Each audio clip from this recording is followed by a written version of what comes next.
widespread hazardous weather is low. Now for the official National Weather Service forecast for southeast Wisconsin, including Milwaukee, Waukesha.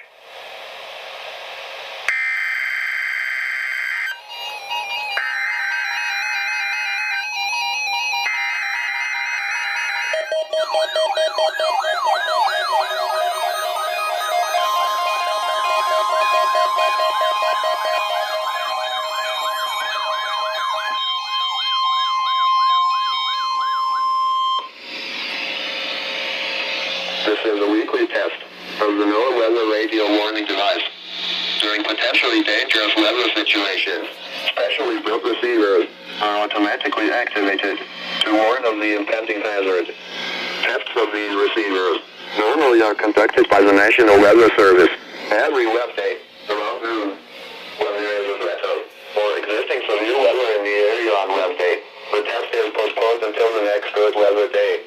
The warning alarm transmitted over this and other NOAA radio stations in southern Wisconsin will normally be activated for watches and warnings that affect the following Wisconsin counties: Richland, Vernon, Adams, Juneau, Marquette, Waushara, Winnebago, Calumet, Manitowoc, Sauk, Columbia, Green Lake, Fond du Lac, Sheboygan, Dodge, Washington, Milwaukee, Iowa, Dane, Jefferson, Waukesha, Milwaukee, Lafayette, Greene, Rock, Walworth,